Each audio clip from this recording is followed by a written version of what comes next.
Hello and welcome to the Valve Bounce. Hi, Steve. G'day, Damo. How you doing, mate? Mate, I thought you'd be a lot more, on the tip of your toes and bouncing around. I thought you'd just be so Oh. excited, mate. It was a good start, not gonna lie. Not gonna Oh, lie. wait, Had wait, a wait. had a great weekend. Sorry, mate. Liam What? Lawson just went fastest on the hard tyre. Sorry, we're a bit Oh, distracted oh, tonight. oh. Uh, Come on, mate. I hope you're going to watch, even though the F1 testing's happening. So, Come on, head in the game, all Damo. right, Head in the game. focused. I'm in. I'm on. Oh, Let's go. you're on. Yep. Just Well, like actually, before we even talk about motorsport, mate, I hear you've had an addition to the family. Yeah, I'm as crazy as you for getting a second cat, that's for sure. How's that turning out, young Timmy? He's going well, yes. Look, story that his owners passed away, so I was pretty sad on that front, and I kind of got guilt tripped to suck it in. But he has settled in really well. He's more stable than the first cat, Riley, so we're going all right. He's a bit older, so that's all right. Yes, he's going well, thanks. Good to hear. Good to hear, mate. Good to hear. So we had a big weekend. Whoa, what a weekend. I mean, It was a great weekend. so much like highs of highs, lows of lows in terms of some of the things happening. But I mean, look, let me just kick off and let me just ask: season opener, underlights, yay? Yay? Yeah, Yay. yeah, me too. Yeah, yay. I think that was awesome. Friday Ne- night ne- though, oh my goodness, Friday night. Papa. I don't think there was more than 10 people there, to be honest. And That was like one of our podcasts. True. It was, sorry. No, thanks to everyone who's tuning in. We do know there's a few of you just sitting there as well watching, so Yeah. thank you. No, it was a bit of a mess. And I don't know if it's the Friday night or if it's the venue. Yeah, I mean, the venue's tough, but it is a great circuit under lights, right? So, Yeah. this whole contractual New South Wales thing we've spoken about before, I think that's, makes it difficult. But yeah, I kind of like the idea. I think if they can, it's a good concept. I think the under lights is a good way to kick off the season. But yeah, let's figure out the best circuit, the best timing. Like, I think still work to be done, but I think it was a good effort, solid effort. Yeah, look, I tend to agree. I mean, overall, the racing was good, right? Mm. So we can't complain too heavily, but it's every time we turn up at SMP, it just seems like the crowd. I mean, crowd numbers aren't great, particularly at any of the featured racetracks Yep. or permanent racetracks, I should say. But yeah, just it's not great for a season opener when it's not jam packed with people. Yeah, and I think like having a concert on Saturday night it did look like it brought some numbers, and so there's Yeah, some potential there, as we know that formula works at other venues, like has done in that's the right. past Adelaide. with Gold Coast, but Adelaide do it really well. Yeah, so yeah, I think it's really good, and I think you were talking about it reminded you of Corder, and it did have that feeling, didn't it? Did have that feeling. Yeah, it did. Like 1997 when V8 supercars started. I mean, as what it is we know today, it was under lights at Calder, and Yeah. I mean Calder's not the best venue either. So, but it looked cool at the time because it was Yes. under lights. So, that aspect, we do love it, but Yeah. it's yeah, I don't know. Look, I must admit, I had a look across Twitter to see what people were saying, and internationals were actually raving about how Oh. good it looked under lights and everything else. So maybe we just are too close, and Yeah. we're a little bit fussy on how all this plays out. But No, not us. Not the supercars crowd, never. we don't want much, just our driver and our team to win every day, and Ah, you yes. know, more Yeah. racing, less politics, all that sort of stuff. But Yeah. yeah, no, really good weekend, mate. Yeah. But you know what my favourite parts of the weekend was? Oh, I don't know. No, tell me. Go on. On board the Mustangs and them Oh, having a freaking dash. I can't believe you put this in there in the notes, and you did talk about it on the weekend. I'm just like, oh, you're like, oh, how good is the dash? I'm like, yeah, I guess it looks good. Like, Man, whatever. just the last couple of years, like of watching them with no dash and these makeshift stuff, and it's just not. It it just it takes it to the next. It actually now feels like the category is somewhat complete and Yeah. professional because there's a dash in the freaking car. Yes. I do agree. It did polish it off nicely. I think it's a good move that probably should have happened. And I think originally it was the rush, and then no one had dashboards because they were still trying to build them, and then they just never did. So yeah, glad they did finally get around to it. That's it. That's it. Well, But what do you got, mate? What's on your mind? I was just going to say that we better be careful on this podcast. I don't think are we sanctioned under FIA? I don't know, but I just flipped everyone the bird. I saw. You did a bit of that on the weekend, so we might touch on that later. But What do you mean? how bad is it? Like, the fine being €20,000. I mean, that's okay when you're a Formula One driver earning big bucks, but jeepers creepers. What is that, like 40-something grand for us? Roughly double, I think it is. Yeah, so, roughly double. So, and we don't. I mean, I don't know. I mean, that's fine for F1, but V8 supercar drivers, like the guys at the lower end, might only just be earning not much more than that, really. Yeah, correct. So most of their money goes to the sponsors the sponsors are paying the teams, right? So there's not much cash around. No. Oh, Jesus So, Christ. I couldn't believe it. It's a bit rude. Yeah. It's a bit rude. Yeah, but look, what are you going to do? I mean, I wonder if Chaz will get sanctioned. Although that was under SRO. Is that an FIA? Oh. Was Bathurst 12-hour in FIA? Because yeah, it will be. Yeah, I will be. So he did do it, but don't tell him because you know what the FIA will do. Sorry, no, he didn't do it. He's a good boy.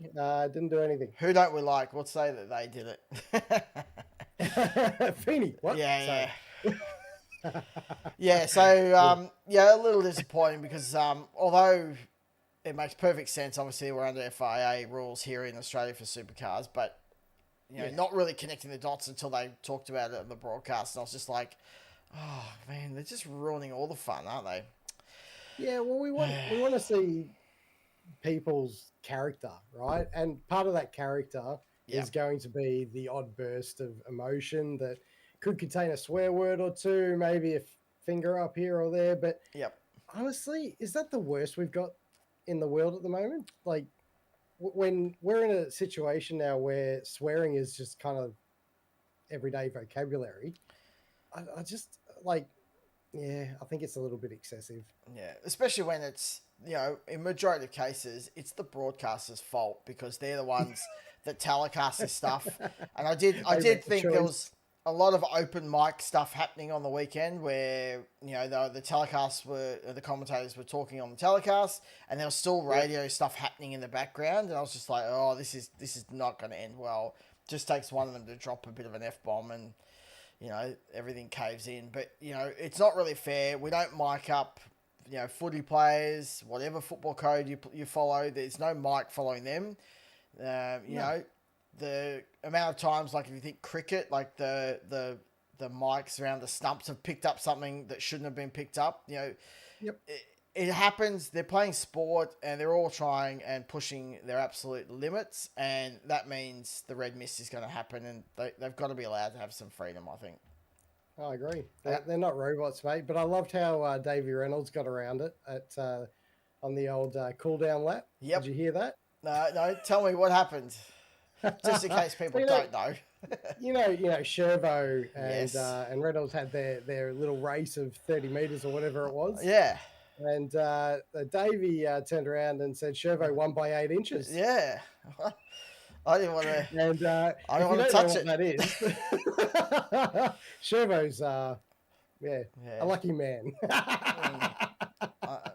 I think most of the ladies, not many that would watch us, but probably the partners, the people that maybe watch us, perhaps. But if the ladies, they probably remember from the 90s and 2000s with Shervo and his skin tight stuff. So, Yeah, yes. that's something that really burns into the retinas. Yes.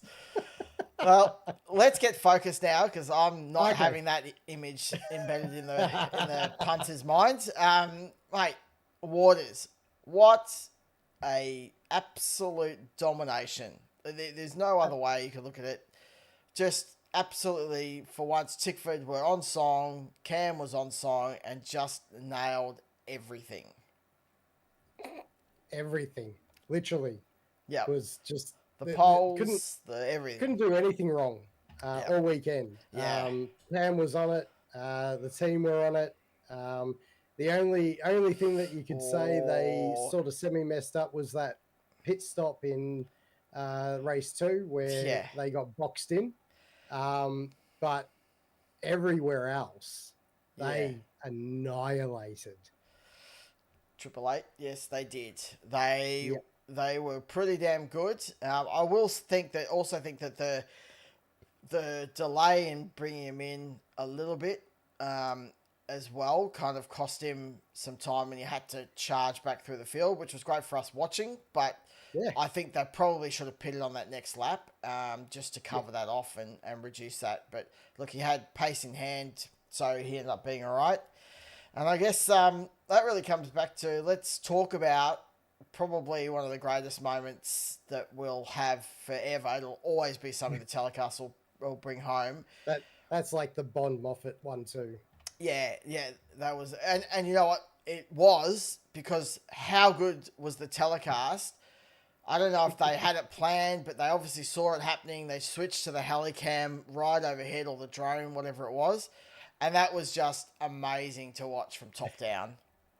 It was incredible. It was an incredible battle by all three of them. It was incredible IQ by Waters to box out Brown and get Feeney back to readdress the hit. That actually, I want your I suppose viewpoint on that, because when I was watching, I was at the 2 Litre Sports Sedans Awards night, and we had it on in the background, and everyone in that room who was a racer, the initial thought was Feeney closed down on him and Waters should just take off. What was your viewpoint?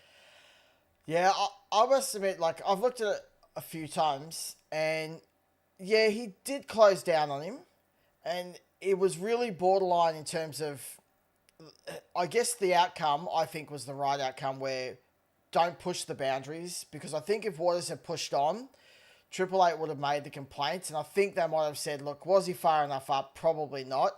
He was really borderline, and so it could have gone either way, and so I think he made the right move, in my opinion, just to redress, because it was a potential, it was a grey area for me. I'm biased, so when I first looked at it, I was just like, why would he turn down? Like, Cam's there, ain't no turn downs like the Murray Feeney stuff, which we'll touch on as well.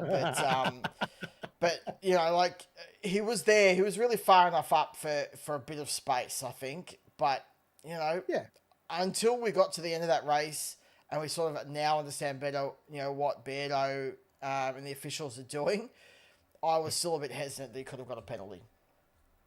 Yeah, look, I mean, great that it ended up being play on. That's what we really needed. Yeah. And I do tend to agree that at the time it's like, okay, just let him go past and repass him. Brown coming along made me nervous. Not going to lie. Jesus. But, and we'll talk about Brownie soon enough. Yeah. But, that initial turn down, as I said, I thought, oh, Brock, you're an idiot.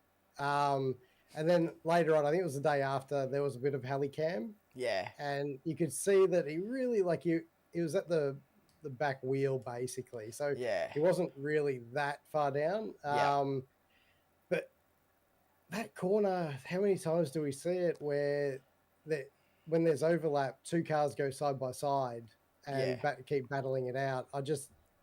It wasn't like Cam understeered into him. So for me, it was a little bit that Brock just turned down too far. Yeah. But yeah, I mean, look, the desired result and the race that we got as a result of everything was incredible. And as you said, that that heli cam at the end Oh, where we're just watching him just like pull up alongside and whoa. take the draft away from him. I, It was so so good. I've watched it a few times. Ah, How much of that responsibility and that loss comes to Brown, who they had a bit of a nudge. Waters kind of like backs off so he doesn't get an advantage, so he's trying to play the right move. And then Brown, as he's starting to accelerate again, Brown gives him a little nudge. I reckon maybe Cam would have still got the win, but I reckon that was definitely helped him get there in the end because those nudges just gave him that extra boost when he was a bit down. He'd come off throttle a little bit. So thanks, Brownie. Yeah, thanks, Brownie. Yeah, no, I agree. I don't think it is. I mean, it helps. I don't think it got him to a percentage above. I think it sort of nudged him back to about the same pace as Feeney. Yeah. And just kept that slight overlap. Gave him the overlap, which is all he needed. Critical just to side draft it. And I love the way that he pulled away to the left. It's like a scaredy cat. Like as soon as he got close, he's like, right, I'm now out of the side draft. I'm getting out of here because I'm not having to come back. Yeah. Yep. Literally. So no, well done, well played, Cam Waters. I think that was just an absolute mastermind, masterclass. You're right, and it just shows the racecraft that he has and how good he is. And I guess probably for me, that really highlights a big gap that we have talked about in the past, but it was really evident for the entire weekend for Brock Feeney. He just didn't quite have anywhere the racecraft or the nous to kind of do what Brown does so well and just keep punching through and getting the points and getting the positions where he needs to. And that's exactly what it is. Race one, puncture because he ran wide trying to catch Waters when Waters had so much more pace in hand. Yeah. He could have quite comfortably banked second that day without any real issue. And then, race two obviously got mugged by Waters. No fault of his own, that's just the way it is. But I think like in terms of if you think about racecraft, that I think he had the potential to stop that overlap. Because he had a bit of a gap. He could have pushed Waters all the way down to the wall. Yeah, and that would have prevented him really getting a proper run. Yeah, and it would have kept him at least in the frame of trying to grab some. As Waters started to come up, he didn't have the opportunity to go away, and it would have been even closer. Who knows? But yeah, I just think if he'd see sort of in my mind the way it looked, he tried to shut down that little opening that happens with the double left, and in doing so, that obviously slowed him up, and then left that little bit of door open so that Cam could still put the nose in on the second or the last corner, the second turn of that sequence. So, yeah, I think racecraft. If you think about what happened earlier with Cooper Murray, I mean that Chico roll car, geez, it did some torpedoing on the weekend. But it was for position, so I think Cooper was really harshly done by in that situation. I think that one really bugs me a little bit because it was like Feeney was saying, mate, get out of my way. Like, don't you know who I am? That was the way he was sort of treating him, I feel, from the car attitude. And then I don't think... I don't... Patience. Patience is the word. We saw it with Chaz in Adelaide. Like, it just... No patience. No patience. And I respect that Murray hadn't taken a stop and he was on slower tyres, but you've got so much more grip, mate, and you're in a better car anyway. So at the end of the day, he'd put himself in a position that is a low percentage overtake. That right-hander, you're not really getting past. He wasn't alongside far enough to really try and command that corner. He would have been better. He'd already boxed him out. Would have been better just to back off just before the apex. Yeah, let him go. Murray outbrake himself and then dive down the inside going into that last turn. But he didn't. He decided to stay there. And I don't understand that decision at all. He then, Murray does close him off a little bit. I understand. But Murray probably panicked. And then, goes off, torpedoes back on because he can't control the car. Yeah. and then probably plays it a little bit to ensure that Brock, it shows that Brock that I'm not happy. Yeah. But then that last corner, I really feel like Brock fed him. Yeah. I don't feel like Murray, like he turned down a little bit, but I really felt like Brock fed him. Yeah, he kind of squeezed just enough that I think the red mist was already happening for Cooper, and then it was just bad from both of them because, or as you say, it could have been avoided by just rolling out, letting him shoot past initially, or in that last turn, really just give him space, get yourself a nice run on, and you've got him by the end of the straight because you've got the grip out of the corner. Yeah, exactly right. I mean, we saw it time and time again. Guys who are on fresher rubber sort of park the car on the right-hand side. The guy goes wide in the next left-hander and you shoot underneath him. I don't know. It seems pretty straightforward to me.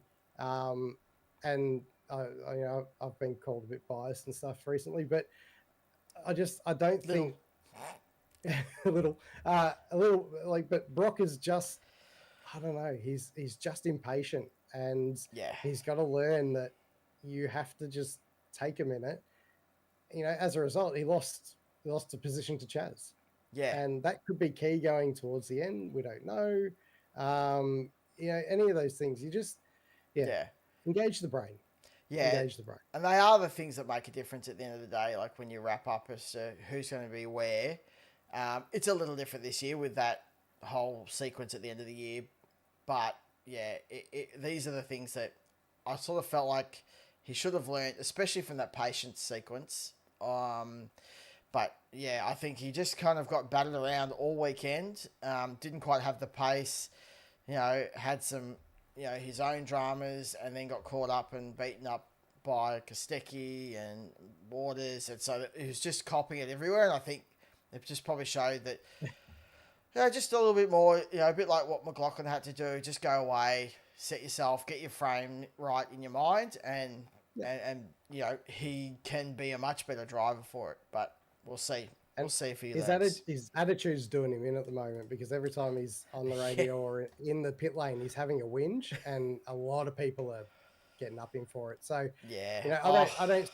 To everyone getting up him, just let him go a little bit. I mean, I get frustrated by it too, but at the end of the day, just let it go. He will mature. He's still young. Yeah.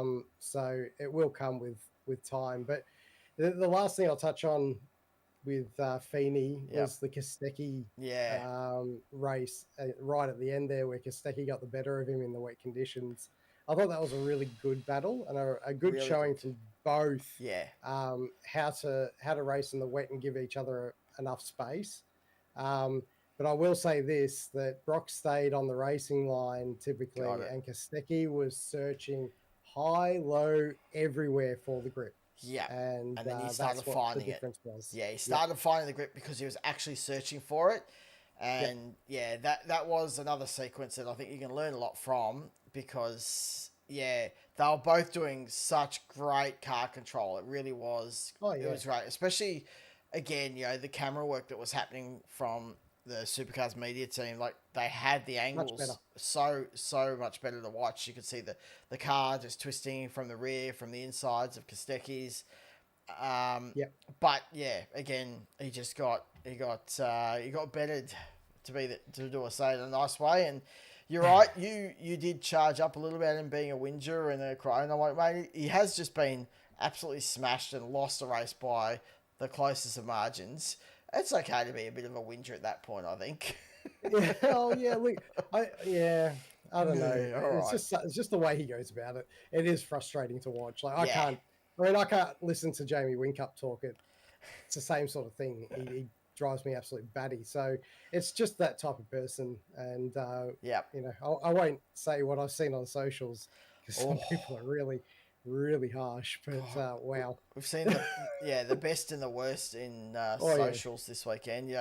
All the fan stuff. That video that I think we posted on our socials that has the person, did he win?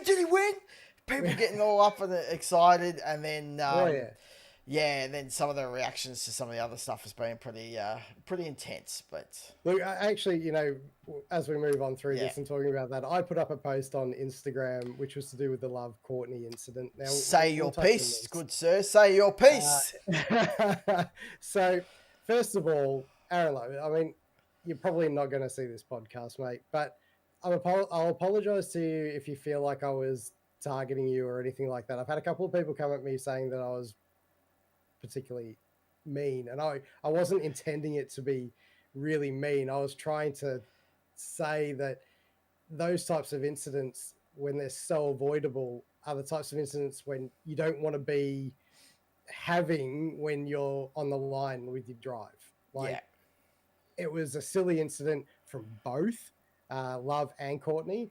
From my understanding, there was something in place between the team, Courtney and Love, where Courtney would go ahead. Yep. Now, I've seen arguments by people who say, oh, but where was Courtney going to go? Yeah, I 100% agree. But at the time when I was watching it on TV, it did appear that Love was moving right out wide to allow him through. And then he swings hard left. Yeah. And you're not in the driver's brain. You don't know what they're thinking. You don't know what they're seeing, anything like that. So benefit of the doubt is he didn't realize Courtney was even there and he's hit him, which I think is the case. And yeah, it's a stupid move, and Courtney should know better, being in his whatever season it is, to overtake your teammate or anyone on just coming out of pit lane, because we've seen it before with Cam and Scott McLaughlin at the AGP when it happened in 19. And it's just silly. Just stay behind the cars, and then as you're rounding up to the lap, then sure, sort it out. But not straight out of pit lane. Yeah, and there has been, I think, one of the podcasts or something, they mentioned that perhaps Aaron Love has spoken and said that he wasn't aware of that. So I guess the fallback then is on the team, because if Courtney thinks one thing and Aaron Love doesn't know that thing, then it is a recipe for disaster. And but just to wrap back up into what you actually said, I know there's a lot of emotions and whatever relationships, or you're passionate for whatever teams. What you said was factually correct. It is. There was nothing personal about it.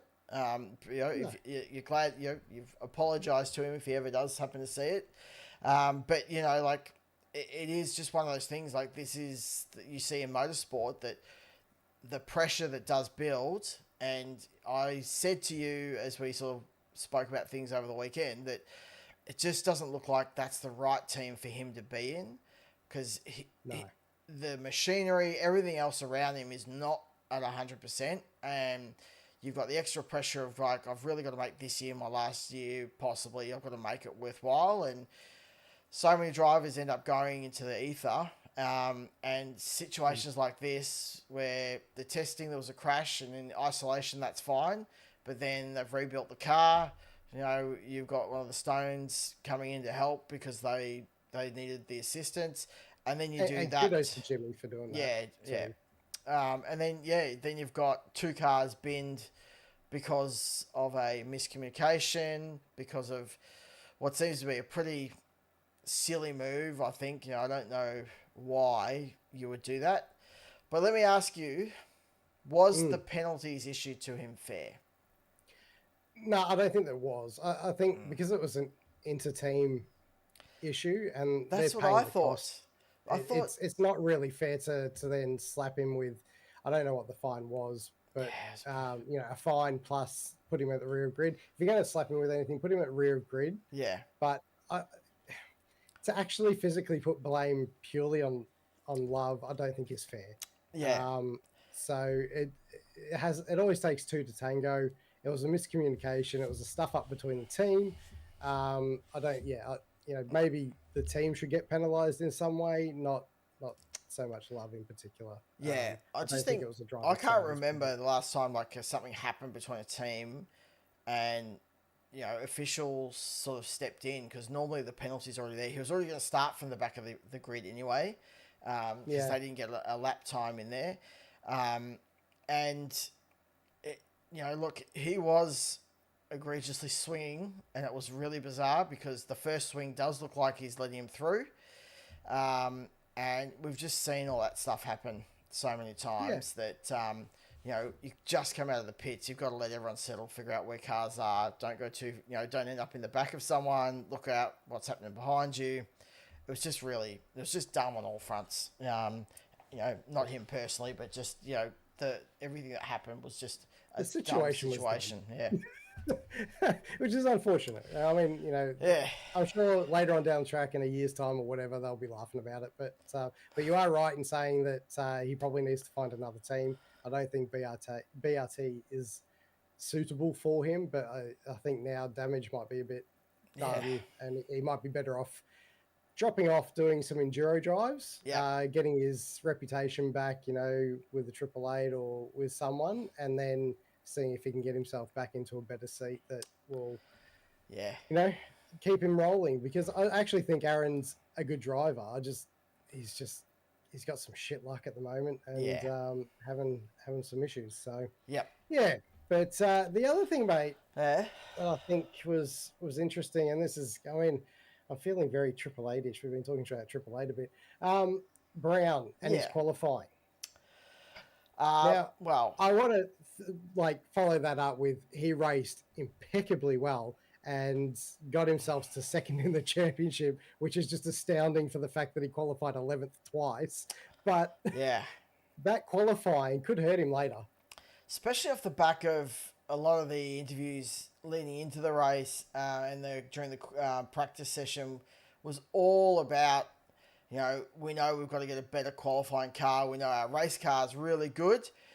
And then, if you really unpack it, he was worse in qualifying probably than he normally is. And then the pace of their car was still good, against the rest of the field, but compared to Waters, not there. So he's kind of having to really hustle and race, and he did race, almost impeccably. He just got the most out of everything. Yeah. And he does each and every time he gets in the car and he goes racing. He slowly picks them off one by one until he lands somewhere in that top 5. Yeah. And, that is his strongest thing, and that's why he won the championship last year. So very true. If he does get that qualifying down, then we're probably in a bit of strife. But but at the same time, that last race he qualified, was he 3rd or 4th? And Waters still walked. So he is quick, but not quite as quick as that Tickford car on the weekend, that's for sure. No. And I think the one thing I mentioned to you is those burnouts. There was a couple of times where he just needed to grab another gear. And then what happened on the Monday ride day? Yes. He was very keen to get the burnouts happening. Good on him for getting the burnouts happening, Damo. And I'm very glad that the engine decided to expire on the Monday and not the Sunday. Not the Sunday. Yeah, poor Frosty. I would say that the burnouts might be kept to a slight minimum next time around. Not entirely sure what actually failed. I have heard that it's not the crank, it's another part that doesn't usually fail, according to Matt Roberts, not Rogers, which I wrongly put in whatever good one, mate. that I did. I know, the guy's like, dude. Roberts. And I was like, oh, thank you. Sorry. delete, try again. It does appear that it's a different thing, which I'm not sure how I feel about that. These Ford engines at the moment, they race in all sorts of categories around the world and they don't seem to have these issues. So I'm just, what the hell are they doing? What are we doing? Well, it was a bit of a flashback because there was fires happening in the testing session for Camaros. And then... and actually Stanaway even blew up as well in race 1, I think it was. Yeah, race 1, was it? Yeah, I think it was race 1 that he went. And then there was another Camaro. Oh, geez, I should have I didn't. Yeah. Anyway, there was another Camaro that had a spin, and then they kind of stalled, and there was a massive fireball underneath until Oh, that was Murray. Murray. That was after he got It cleared got cleared. by That's right. Feeney. Big, Yeah. and I thought, oh my, is that another one? And then once he fired the engine back up, it got rid of the excess fuel that was being pumped in. So Yeah. I thought, oh my goodness, it's like flashback to year 1 of Gen 3 where you've got Mustangs on fire, and you know. It was, and I mean, I know these engines are meant to get to 3,000 kilometers before they're switched. I think that's the marker. So, I'm just wondering if some of these motors, because they alternate between the teams, whether they're starting to get a little bit long in the tooth, and some of these things are starting to unfold. But yeah, I don't know. I guess we'll just have to wait and see. But yeah, if I feel for Stanaway. I mean, Sandown 500 last year, Ford engine blew the crank. Yeah. And then he's come into the start of this season in a Camaro, and it's blown its motor. I mean, that kid must have the worst luck in the world. Yeah, honestly, it really doesn't look great, because if it continues like this, we just know the end outcome, because it really is his last kind of shot or roll of the dice, as they say, and we know he's got the skills. It's just just can't seem to piece it together, whether it's luck or it's some other things that happen for him. He's just it's just not gelling. So I hope he can shake it off. You can see some good results, and then maybe change that up a bit. Yeah, exactly. I mean, when we're talking about luck as well, not just Stanaway, MSR had some rotten luck over the weekend with everything. I mean, I think they're actually behind BRT in the team's championship, if I remember correctly. Correct, yeah, they are. So they've just had an absolute shocker. And when you looked at them in testing, they looked like one of the ones that should be near to the front. But interviews with Percat and that, it's like they're just on the wrong side of the setup window with the tire, and it's couple that with obviously the extra fuel additive down the pit lane that was like an endurance. Oh my goodness, wasn't it? And that's another one that like the team just like you could see the car controller, and he's just like, like he's too busy in his own little world. Like, get on the radio, he tell wasn't him. Even looking at the churn. He watched the guy on the front left, and as soon as the guy on the front left went, he pulled the spike, but he didn't turn to see if the guy fuel guy with the fuel rig was done. Yeah, and then the car controller didn't do it. Like, he got all the way to the end of pit lane before he said, "Stop, mate, pull over. We've still got the churn in." And then kudos to Triple Eight, because the official who had no fire gear on was just about to go yoink and take it out, and they're like, "No, mate, it out. No, mate." Maybe we'll get someone, because they had the fire extinguisher right next to them, because I guess if it's sort of stuck in there or if something's broken, it could just drop fuel everywhere. It could have been an absolute disaster. That's it. Hot brakes, a light straight away, and you just gotta I mean, like you talk about fines and stuff. They got penalised, I think, 30 teams championship points, and they also got a $3,000 fine for it. So it's a hard one for them. I feel for them. So just a few having some struggles here and there, but I mean, we've already spoken about Cooper's Murray's struggles, and we can probably talk about the torpedo to Will Davo. Oh, he just copped it, man. It's just like boom, whack.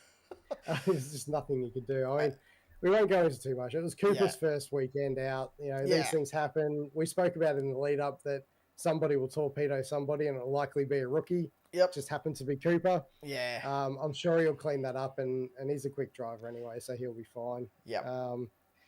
But the other thing was we had a wild card in the series, mate. We had young Cameron Crick driving around. Sorry, I just saw a comment come in. So how do you think Cameron Crick went? We'll get to you in a second, Sarah. Look, I think it was an okay weekend. It wasn't probably as smooth as he'd hoped, and he had some shining light. And I think it was great, at least the coverage spent some time through some of the qualities and race that actually gave him some TV time, which was great because, you know, you get these sponsors on board for these wild cards and just to give them a little bit of TV time is good. So I was really happy with sort of his rounded performance, but I was kind of, you know, we spoke about that he was really wanting Sydney because he knows the track so well, and just don't think it kind of just didn't get that little bit of, oh, that was really good. You know, got an 18th, I think was his best result. It was in race 2. Yeah. I tend to agree, but then I follow it up with MSR had a shocker. True. And they weren't in the window at all. But like all cars were mid to rear. Yeah. And I think that makes it really hard, regardless of whether you know the track or not. Throw in the fact that we got a new tire. And I think, you know, it's thrown in a bit of spanner into the works, and it's worked well for some, and for others it's a little tricky. Yeah, haven't quite got the window in the setup. No. And it was just one of those things that I think it wasn't a huge curveball. I think most of the teams kind of understood it, but there were just a few discrepancies which, you know, could all be around. The tyre could be around some of the changes that have happened that just caught a few teams out. And I guess, you know, it'd be good to sort of see what happens when we start getting our heads around the tyre so that all the teams have that. And then it looks like the racing is much better on that tyre. So that's a good, positive thing. So hopefully, we can get some continued good races. Yeah, I agree. And I'll just Sarah in the comments. Yeah. I won't read it out. It's a bit harsh. But I think Aaron, you know, we've sort of touched on it before, but can't squarely blame Aaron for the incident. It was, you know, Courtney should know better as well. I think he does need to get out of BRT, as I touched on earlier, and he probably needs to go back and do some enduro work and work on just getting his, you know, his mentality. As we all know, when you're racing, the mental battle is half the battle, and I think right now he's probably struggling with that. So yes, that's true. But hopefully he can maybe land a better deal somewhere else and get the desired outcome that he's hoping for. Speaking of desired outcomes, Damo, I was quite happy to see BJR actually have a little bit of pace this weekend. Yes, but what could have been? What could have been? Should have been. Should have been. So I was taking notes because, you know, I'm an old boomer and can forget stuff. You are a boomer. And like I was just like, your Instagram. Oh yeah. Don't get me started on trying to do that stuff. But like I was looking at it and I was just like, okay, so this is the notes I've taken, right? Just so you know. Okay, it's like 7 laps to go. Like everyone had given up, and Forward was still punching out there. The pit window was closing, but he still had laps in hand. And then they decided to pit him 1 lap before the rain. And what do they put him on? Dries. Fucking slicks. Brand new set. Fucking perfect. Slicks, you far out. I was just like, tell me they're going to put wets on. It's just starting to rain. Roll the dice. You're up there anyway. And, oh, man, he could have... Old Forward could have been up there. He could have, but he wasn't, and they didn't. And at the end of the day, strangely, I think BJ are in such a predicament now where they don't even trust themselves. Like they used to be the king of just trialing things and having it come off. I really feel like it wasn't wet enough to technically be on wets, but just throw it on. Yeah, because BJ by always... the end of it, sorry. He would have been much better up. Would have been top 10 at least. And you're 100%. They used to always be on the alternate strategy that would, you know, once every 10 races would pay off type thing. So, That's it. Well, what could have been going forward? Yes, what could have been. So we'll spend a bit of time. There's a couple of chatters in there. We won't read some of them. Apologies, Sarah. I don't think we should should be that harsh, even if it's a little bit like there is some work to be done. But yeah, but I think we also had a bit of feedback that was a bit boring as a Triple Eight fan. Someone was like, "Oh, one guy dominating," and I'm like, "Yeah, mate." We're forward, but we had it for so many years during the VT era, so we know what it's like. Absolutely. Us four guys have had it rough for years. I think it's time that GM has a little bit of a rough start. But Yeah. you always want your team to win, don't you? I mean, yeah. You I loved do. it when Scotty was smashing him. We had no problems then. We just like, stop whinging. We've got this. But yeah, it is always tough when you're on the opposite end and it's kind of a domination. And I think you were talking about don't do this. They're going to start talking about the parody word again. But mate, we're safe. We are home and safe. Because Red Bull are coming to Ford next year, so they're not going to complain, right? So I like, and this isn't in our run at all, but yes. Let's just think about this for a minute. Who's going to challenge from GM? Well, because if you look at it, like it was literally 3 Ford teams and Triple Eight. Yeah, at the front of that field. Well, I think all day, every day. Yeah, I think because we've had some people that were kind of pushing up. We had Erebus that were pushing up. We had Team 18. But they don't have the star driver, and they've lost half their engineer base. So so we know they're probably going to be a bit challenged. But you got Team 18, which are probably not where they should be based on I guess their in-house stuff. Team 18 are so inconsistent that it's causing some dramas for them, because I guess they had really good pace, but then we found out, okay, they put on a tyre, and then that's why they had pace against everyone else, and then really struggled for the rest of the weekend. So they were probably a big gap that we weren't really thinking would be that big, especially with Anton going there. And then Anton did manage to kind of scramble a little bit towards the tail end of the weekend, which was good to see. But they were probably a little less than what we thought. So it is a tough one for GM, especially after the news, though we finally got that confirmation that GM are committing and staying in the sport, which is good news. It is. And now I guess that question that still hasn't been answered is they're going through the process of figuring out who's going to be the homologation team.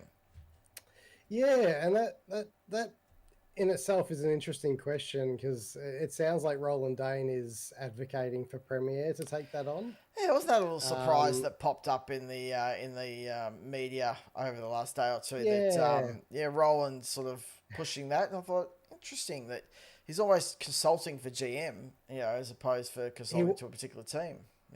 Yeah, correct. So it sounds like he obviously has his fingers hard into GM at the moment. Yep.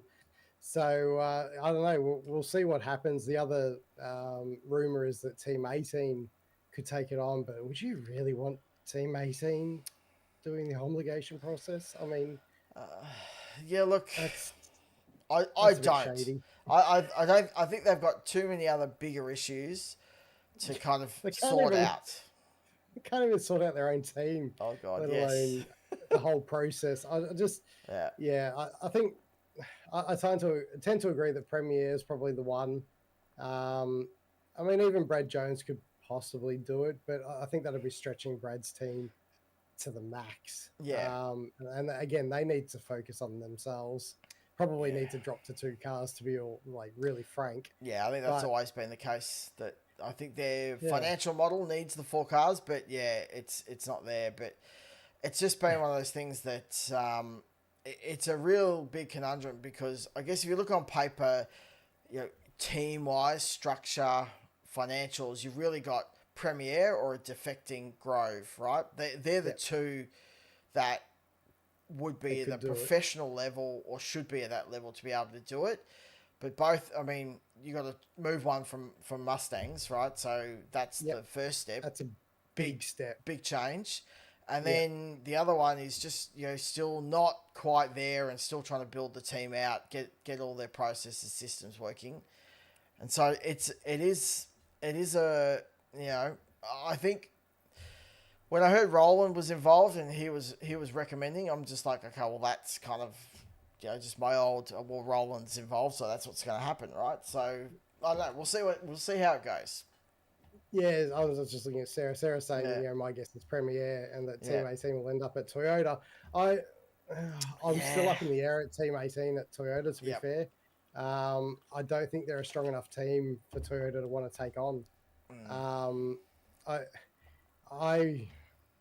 I don't know, but even Brad Jones's team is a better prospect than Team 18 right really. Now. Yeah. It's just, I don't know who will go. Erebus could do it. I just don't know where Erebus is at the moment. They're quiet. I left them off there because they've lost a whole bunch of the engineering department. People have moved. Their kind of performance wasn't that great. Look, it is one round as well. Like there's still time, but I would have had them at the top of the pile. I think we even did when we spoke about it last week or the week before, whenever it was. So we had them as probably one of the leading contenders, but there's been no rumour mill with them involved in it. And after the performance, I think maybe, if there was some more investment, you get the right people in, I think, yes, they potentially could do it. But right now, bit of work to be done, I think. Yeah, probably not in the right space to do it just yet. Yes. I think it's a big 12 months for GM. It's great that they've committed to end of 26, and it sounds like with the negotiation for 27 to run the Camaro. So, I think that is a good thing for the sport overall, but I'm not sure where their firepower comes from, and I don't see the Groves switching now unless they're offered huge money. To go across, but think about GMs in that position. I don't think they're interested. You're right, and I think you're wrong. So yes, at face value right now, but if you think about more the global position, heavy investments coming to other forms of motorsport, you lose the big firepower of Triple Eight. It could be that situation where they just say, they put, Australian GM push up the line, just say, right, you want to be involved, you want to commit. This is what it's going to take. They've got a big, put a big prop on the table to say, this is the cash we need, this is how we're going to do it, and this is what we're going to achieve it with. And with Roland doing some of that work with them, he could have some big possibilities on the table if they invest the right cash. So I don't think at this stage it's off the table. No, look, I mean, nothing's off the table and money talks, right? So if money's thrown in, I'm sure it'll be taken up, just as it was when Triple Eight spoke to Ford.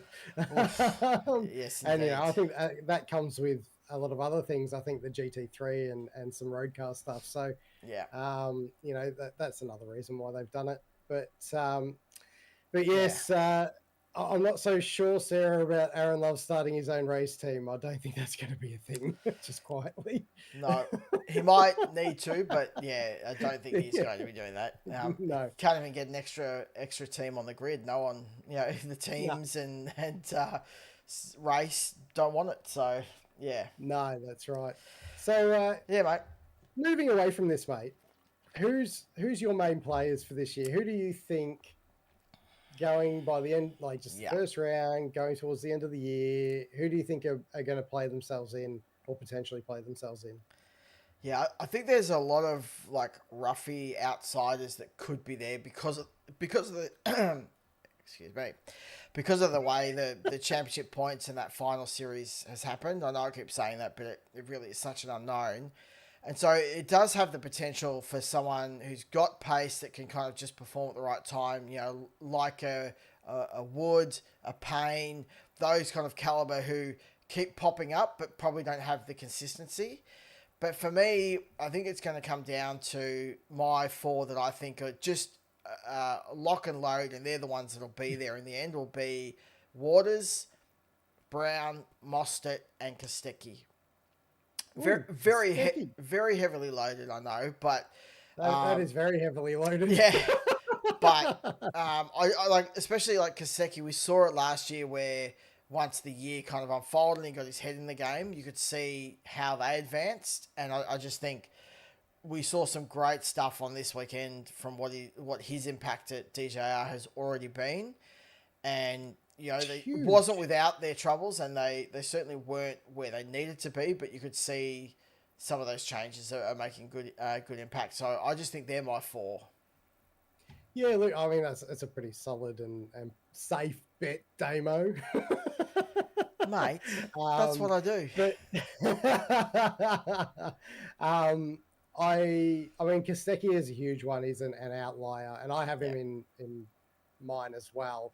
I've actually got 2 others in Payne and Feeney to add to your list. Sorry, what? Check again. You said what? Check again. Did you say Payne Feeney? And Feeney. My goodness. Yes, because Feeney is like a little thorn for us. He won't go away. Guys. Yeah. But yeah, I think, you know, Payne, he showed some reasonable pace over the weekend. And I'm hoping that they get a little bit more consistency into it. I noted, Sarah, you were saying that Waters, you know, is good for winning one round and then ends up mid-pack. Well, actually, Waters typically starts the year terribly and then comes home as a steamroller. So I'm taking it on the fact that he started well, that hopefully it doesn't swing the other way and he can just have a good year. You hope so. I'm not saying that, Sarah. I'm not saying that at all. But oh God. Yes, I think Waters, Brown, Feeney, Mostert, Kostecki, Payne are all likely to be somewhere near there. I saw, Sarah, you said that where was it? You thought Percat and Fullwood could end up being there. Yeah, they could, but they'll want to turn around their run that they had last weekend pretty quickly. Yeah. You know, and Percat is definitely one that could get up there, and same with Cam Hill. You know, they had a shocker of a weekend, and MSR when they fire. So yep, definitely could get in there as well and cause a little bit of havoc. I guess we'll just have to wait and see, won't we? We will, and I guess having the obviously we've got the AGP, which seemed to last year favour the Mustangs still, and then we've kind of got 2 rounds of what has been more a Camaro track, being at Taupo and Tassie, and so it's going to make for a very interesting. I think, you know, once we get to that round 5 and round 6, that, you know, potentially we might start seeing this either slim down or some of those roughies kind of really starting to step up and change that makeup. But there we go. That's it.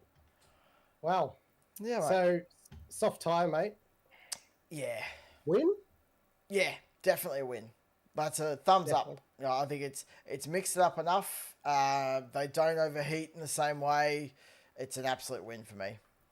Yep. Allows the driver to attack start to finish. Yep. Still has some drop off. So there's a difference between the ones that have been running for ages and ones who've got freshies on. Yep. Doesn't seem to see the cliff, which is nice. Yeah. I mean, seeing the drivers actually push and seeing mistakes as a result of having to push, I think is a bonus. And you know, I'm all for it. Well, I've just lost my light, Damo. Oh, I've just died. He's in the dark. So I'm sorry, I'm in the dark. You're looking better, mate. It's all good. There you go. I'll do that. I'll get the other light punching out. All right. Lights for days. Yes.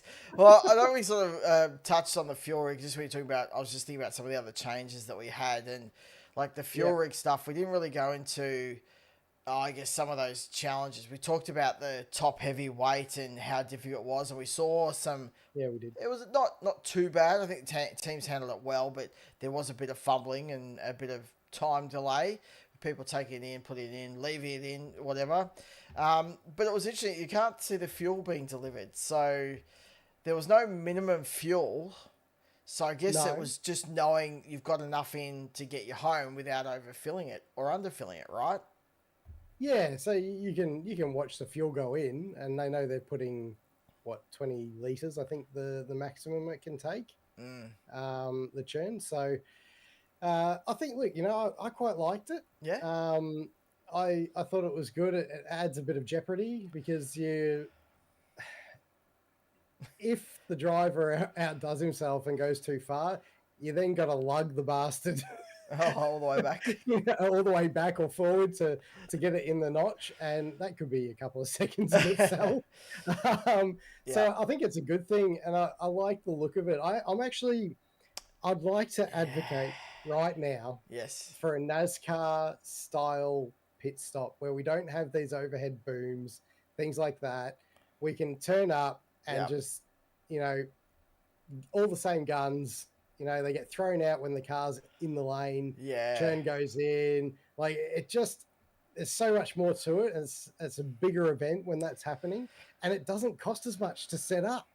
Well, that is true. There's less cost involved, marginal, but I guess now because they've already made the investment. But yeah, but I did like the nostalgia. It did have that sort of, the feel of the old days when you're old like me, or a NASCAR style. I did think they could make it look cooler though, couldn't they? Yeah. I think there's some polish to be done. There'll be lots more stickers and things going on, or colors, or I think one outcome will be just trying to cover up where the fuel is so people can start playing some games. I think there's going to be a bit of mix up, and it can look cooler for sure.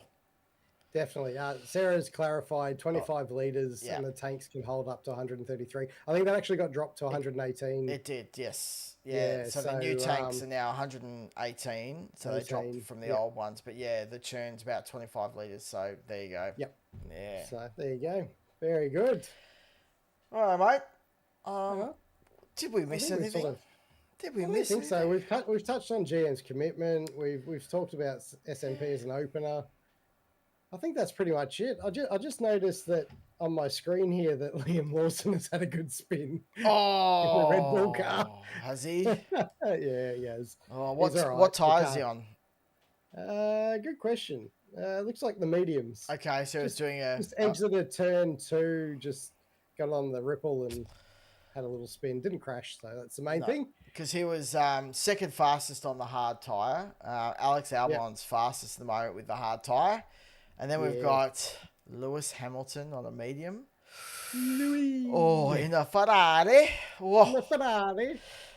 Jack Doohan. I tell you, we didn't touch on when we did the launch last week, but Jack Doohan getting to be part of that launch, doing the testing. I'm kind of happy that at least he secures some of the big fun stuff at the start of the year, even if he might not make it to the end. But pulling up fourth, so far, that's really good. So, yeah, that's good.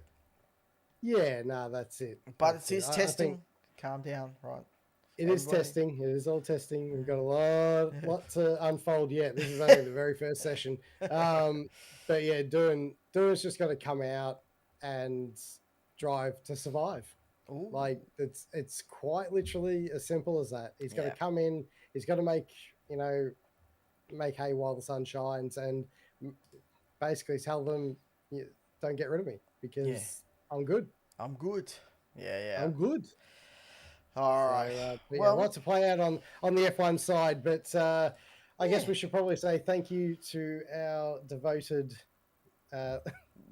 listeners and watch-alongs. Thank you. The chat. Thanks, Sarah, for holding up the chat for us. Yeah, well done. Squarely on your shoulders. I know. We do miss our Red Bull fan, Martin Nader, because he I think he mentioned, was it 2 weeks ago, because we had to push this back a little bit for personal reasons, and yeah, I think he's at work at this time. He's at work.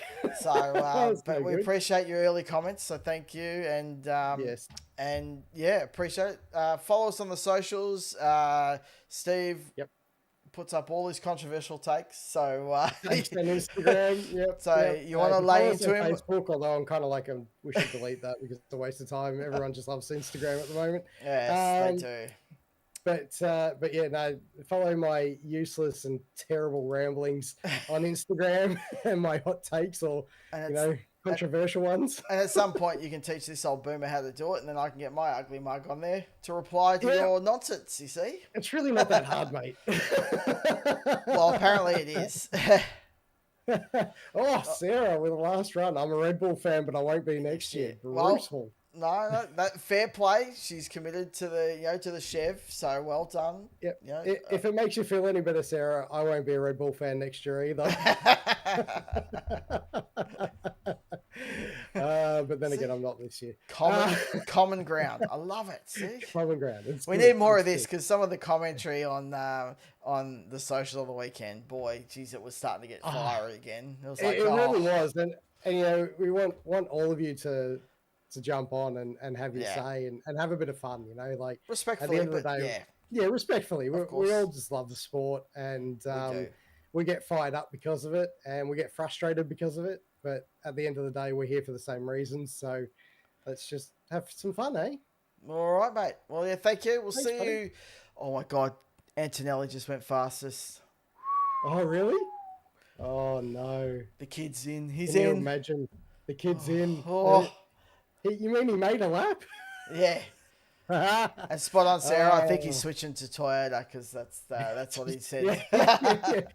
He's a Gazoo man. Look, I'm really not. If you know my history on that, I'm really not. But I'm really torn at the moment. It's going to be a problem. I know. But I was just making a joke for us. But yeah, no, awesome. All right, thanks everybody. All right, we appreciate it. And yes. Love you all. Thank you. See you next time.